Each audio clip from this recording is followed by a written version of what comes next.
ada beberapa pertanyaan untuk Pak Haris ya. Barangkali untuk diketahui umum juga. Siap. Pentingnya pertanyaan ini membuat kita menjadi lebih paham dan nanti suatu saat kita nggak tahu kapan mungkin ada yang mau ngambil cicilan di tempat Pak Haris atau bagaimana, kita kan harus lebih paham dulu ya Pak Iya, Haris. siap. Ada beberapa pertanyaan yang kita ingin ajukan ke Pak Haris. Siap. Semoga Pak Haris bisa menjawabnya ya. Siap. Ini pertanyaan santai ya Pak, kita relax ya kan. Nah, di sini aku mau tanya ya, poin pertama dulu ya Pak. Apa saja faktor penyebab KPR ditolak loh Pak? Oke. Ini kayaknya kita penting banget ya Pak, tapi jawabannya yang nyambung, terus yang kayak kita santai aja Pak. Siap, siap, siap. Oke. Ini untuk edukasi ya. Ya, siap Ah, education kita. untuk pertanyaan yang pertama, penyebab KPR ditolak. Tolak. Faktornya It- apa aja tuh Pak? itu simpelnya itu pertama dari hasil SLIK atau BI checking. Di checking. Ya, selama pemohon itu BI checkingnya itu aman, lancar, itu KPR-nya itu salah satu parameter KPR untuk bisa disetujui gitu. Tapi kalaupun ada kendala itu nanti ada tingkatannya lagi tuh gitu. Kalau masih call 1 atau call 2 itu masih bisa diatasi gitu. Selebihnya lebih berat, itu beda ceritanya lagi gitu. Nah, terus kemudian poin yang kedua itu keaslian data pemohon atau konsumen, keaslian gitu. Kita sangat menyarankan bahwa data itu memang benar-benar real gitu. Nanti kalau ada kendala di data, jangan ambil jalan pintas gitu, mengedit atau segala macam gitu. Lebih baik konsultasi dengan pihak bank untuk bisa kita arahkan atau kita carikan solusinya seperti itu. Nah, poin yang ketiga itu kemampuan bayar. Kemampuan bayar ini artinya kemampuan bayar yang bisa diverifikasi oleh pihak bank gitu. Seperti gaji jelas bisa masuk ke rekening gitu kan. Ada slip gajinya juga. Kemampuan bayar di luar itu yang nggak bisa diverifikasi, misalnya dia punya usaha sampingan tapi belum ada legalitasnya atau nggak bisa diverifikasi gitu. Itu biasanya nggak diakui gitu. Ya hanya yang bisa diverifikasi yang jelas legalitasnya itu yang bisa diakui oleh bank. 3 poin itu KPR-nya biasanya disetujui. Iya. Tapi kan kadang-kadang gini ya Pak, ini aku agak tertarik dengan untuk data harus asli ya kan. Iya. Tidak bisa ya dikit-dikit kan, namanya kita kan kadang-kadang pengen loh Pak, biar bisa dapat KPR nih gaji kita naikin. Iya. Sementara gaji kita kecil, misalnya cuma 10 jadi kita naikin 20 supaya kita dapat KPR. Itu boleh nggak seperti itu Pak? Sebenarnya itu harus melalui konsultasi sih.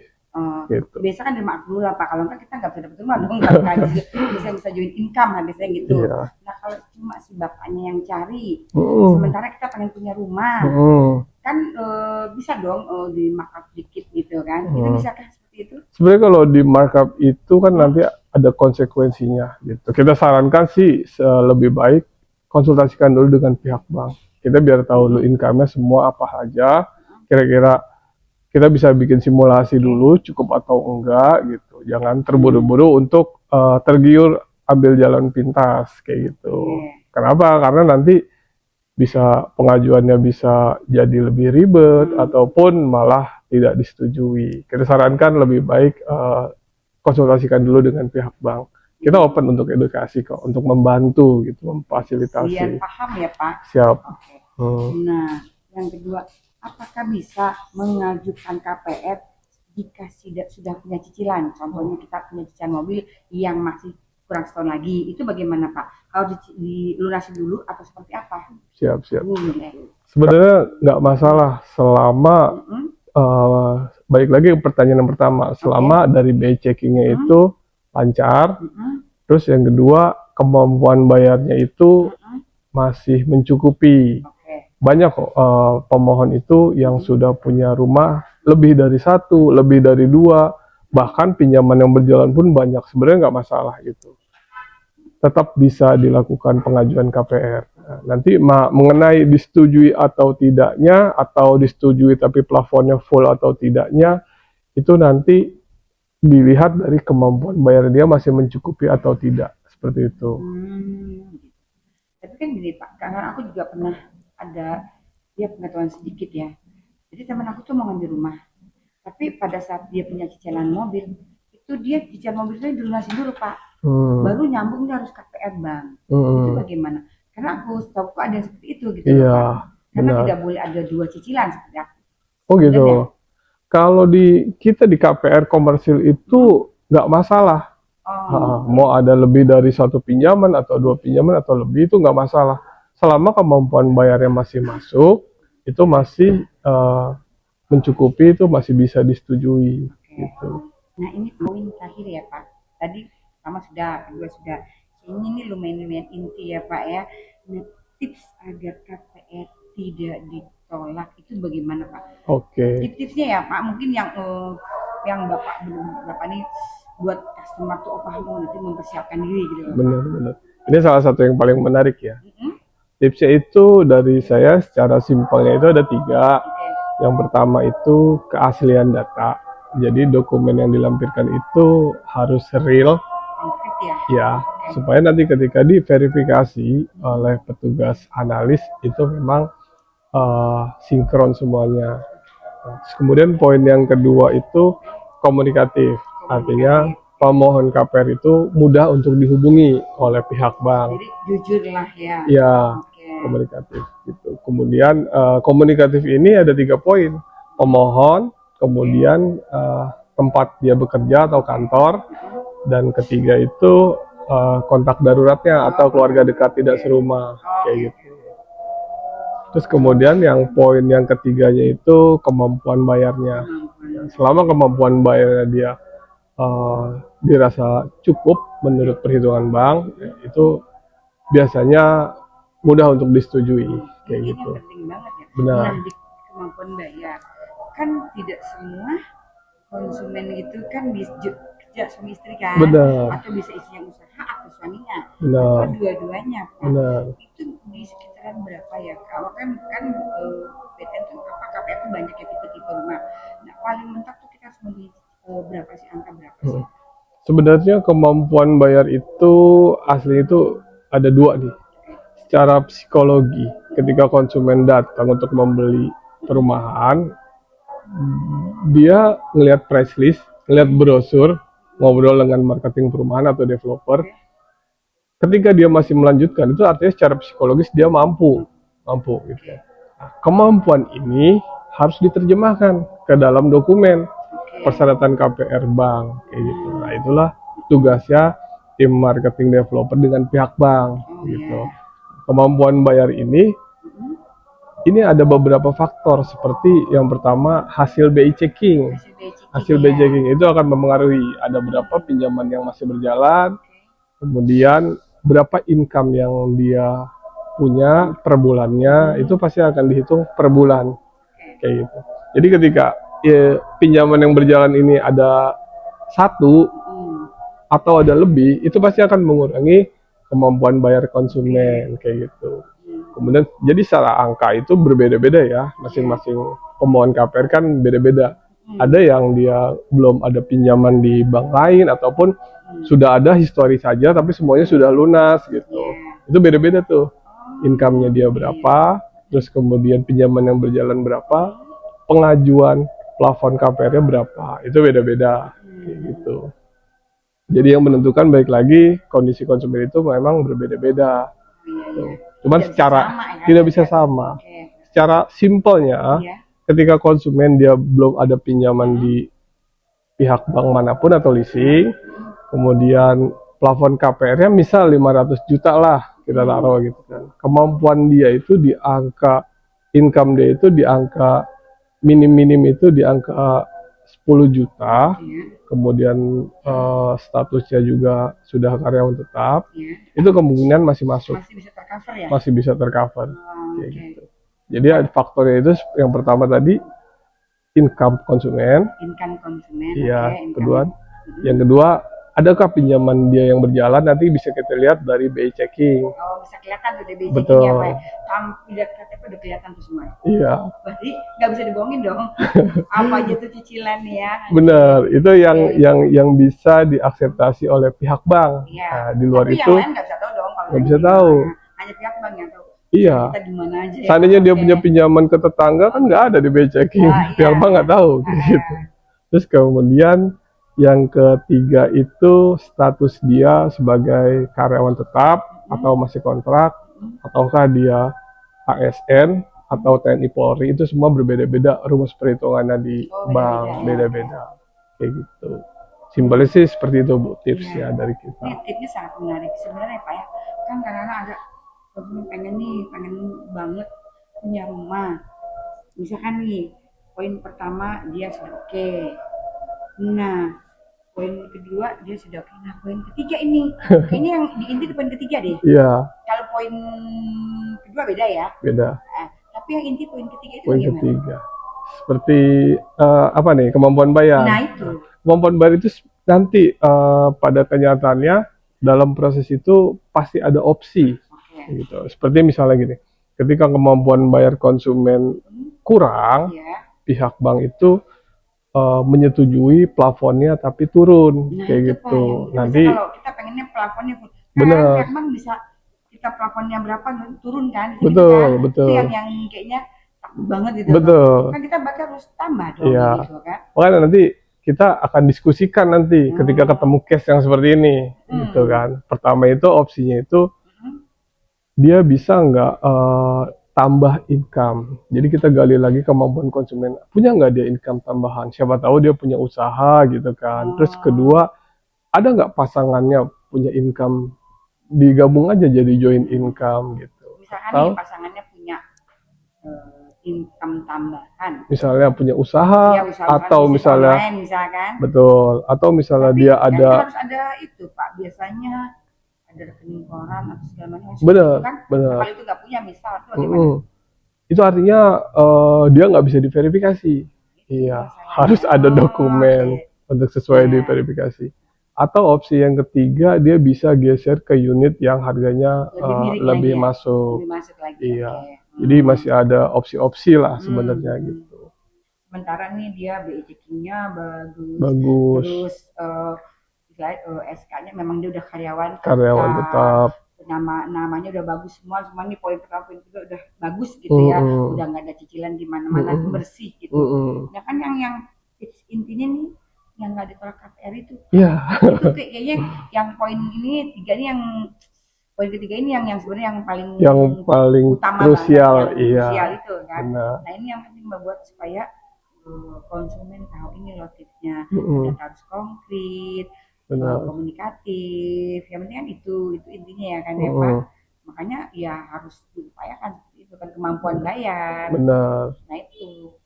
Nah jadi ya itu ada tambahan dari Bapak apalagi yang supaya juga nanti ke konsumen. Kalau customer-nya bisa.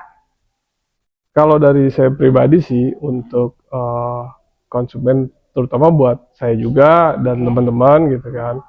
Saran saya gini. Jangan pernah meminjamkan data kita untuk pinjaman atau untuk kredit untuk orang lain. Kayak gitu. Iya. Misalnya untuk kredit motor atau kredit pinjaman online gitu. Saran dari saya jangan pinjamkan kayak gitu. Datanya ya. Kenapa? Karena zaman sekarang uang itu kan nggak ada saudaranya gitu istilahnya. Ketika mereka butuh, mereka baik ke kita. Tapi ketika sudah kita pinjamkan, komitmennya kurang. Itu pembayarannya menyebabkan macet. Padahal bukan tanggung jawab dia, cuma dipakai namanya aja kayak gitu. Saran dari saya gitu. Jadi mempengaruhi ya Pak. Betul, karena pengajuan KPR. Benar, karena zaman sekarang siapapun walaupun dia pengusaha ataupun dia sebagai karyawan, zaman sekarang fasilitas perbankan itu lumayan penting. Entah nanti dia untuk pinjam modal, entah dia untuk pinjaman karyawan, entah dia untuk kredit KPR gitu. Nanti akan kedeteksi. Betul. Kalau kita semua sudah lengkap ini kita dipermudah ya. Betul. Katanya dalam proses itu pasti ada opsi. Gitu. Seperti misalnya gini, ketika kemampuan bayar konsumen kurang, pihak bank itu menyetujui plafonnya tapi turun kayak gitu. Nanti kalau kita pengennya plafonnya bener. Pihak bank bisa kita plafonnya berapa turun kan? Betul, betul. Itu yang kayaknya takut banget gitu. Betul. Kan kita bakal harus tambah dong gitu kan. Makanya nanti kita akan diskusikan nanti ketika ketemu case yang seperti ini, gitu kan. Pertama itu opsinya itu dia bisa nggak tambah income. Jadi kita gali lagi kemampuan konsumen. Punya nggak dia income tambahan? Siapa tahu dia punya usaha gitu kan. Terus kedua, ada nggak pasangannya punya income, digabung aja jadi joint income gitu. Misalkan Atau nih pasangannya punya income tambahan, misalnya punya usaha ya usaha atau bisnis misalnya online misalkan. betul, atau misalnya Tapi dia kan ada harus ada itu Pak, biasanya ada rekening koran atau segala macam seperti benar itu kan. Nah, benar. kalau itu nggak punya misal itu bagaimana? Mm-mm. Itu artinya dia nggak bisa diverifikasi. Itu Iya, masalahnya. harus ada dokumen Oke. untuk sesuai Ya. diverifikasi. Atau opsi yang ketiga, dia bisa geser ke unit yang harganya Lebih miring lebih lagi ya? masuk. Lebih masuk lagi. Iya. Oke. Jadi masih ada opsi-opsi lah sebenarnya Hmm. gitu. Sementara nih dia BI checkingnya bagus, Bagus. terus SK-nya memang dia udah Karyawan tetap. namanya udah bagus semua nih poin pertama poin kedua udah bagus gitu ya, udah nggak ada cicilan di mana-mana, bersih gitu. Nah kan yang intinya nih yang nggak ditolak KPR itu, Iya. itu kayaknya yang poin ini tiga ini yang poin ketiga ini yang sebenarnya yang paling utama krusial, banget, yang iya. krusial itu kan. Benar. Nah ini yang penting membuat supaya konsumen tahu ini loh tipsnya, Mm-mm. data harus konkret, Benar. komunikatif, yang penting kan itu intinya ya kan ya Pak. Mm-mm. Makanya ya harus diupayakan seperti itu kan, kemampuan bayar. Benar. Nah itu. Nah jadi ya kalau itu ada tambahan dari Bapak apalagi yang supaya juga nanti ke konsumen, Kalau customer-nya bisa kalau dari saya pribadi sih untuk konsumen, terutama buat saya juga dan teman-teman gitu kan, saran saya gini, jangan pernah meminjamkan data kita untuk pinjaman atau untuk kredit untuk orang lain, kayak gitu. iya. Misalnya untuk kredit motor atau kredit pinjaman online gitu. Saran dari saya, jangan pinjamkan kayak gitu. Datanya ya.